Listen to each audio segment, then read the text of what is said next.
নাবালিকা কিশোৰীক দলবদ্ধ ধৰ্ষণ কৰি হত্যাৰ চেষ্টা চলোৱাৰ অভিযোগ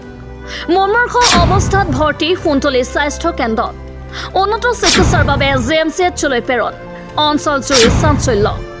কামৰূপ জিলাৰ সোণতলীৰ ৰাংগাপানী গাঁৱত উত্থাপিত হৈছে এক চাঞ্চল্যকৰ দলবদ্ধ ধৰ্ষণৰ অভিযোগ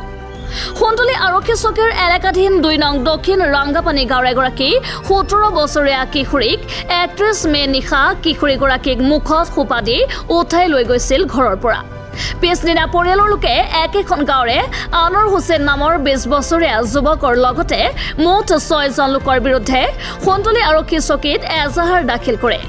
আৰক্ষী এজাহাৰৰ ভিত্তিত তদন্ত আৰম্ভ কৰি যুৱকজনক আটক কৰি থানালৈ লৈ আনে এনে অৱস্থাত এন্ধাৰৰ সুযোগ লৈ কোনো অজ্ঞাত লোকে মুমূৰ্ষ অৱস্থাত আছুতীয়া কক্ষত পেলাই থৈ পলাই সাৰে লগে লগে ঘৰখনৰ লগতে গাঁওবাসীৰ মাজত হোৱা দোৱা লাগে এজাহাৰৰ ভিত্তিত সোণতলী আৰক্ষীয়ে আনৰ হুছেইন আৰু তেওঁৰ পিতৃক কৰায়ত্ব কৰি জেল হাজতলৈ প্ৰেৰণ কৰে বুলি জানিব পৰা গৈছে ঘটনা সন্দৰ্ভত আৰক্ষীয়ে তদন্ত অব্যাহত ৰাখিছে বুলি জানিব পৰা যায়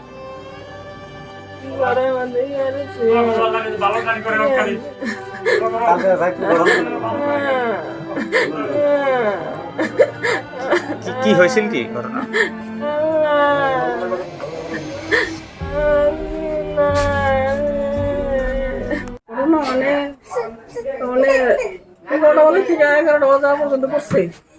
পড়ার পরে তারপরে ওর মা ও বাইরে গেছে বাইরে থেকে আয়া খুঁজছে হওয়ার পরে তোর মাতে ঘুমাইছে এখন ওর বাপে বুঝে দেখে নাই কেমিয়া 2টা বাজে ছোৱালীজনী পালে ক'ত পিছত ওই ওই ঘৰত ওই আগলা ঘৰত কেনেকুৱা অৱস্থাত পালে ও মোটা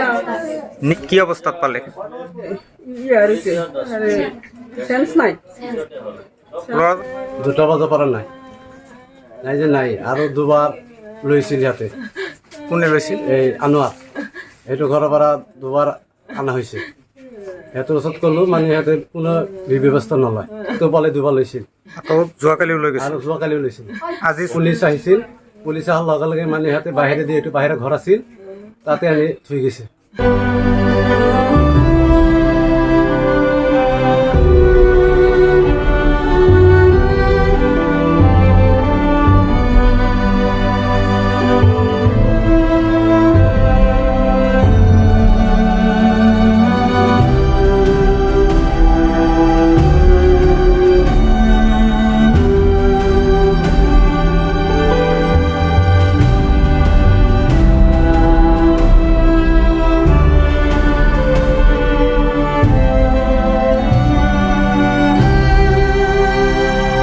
News Desk Report, Assam Local News.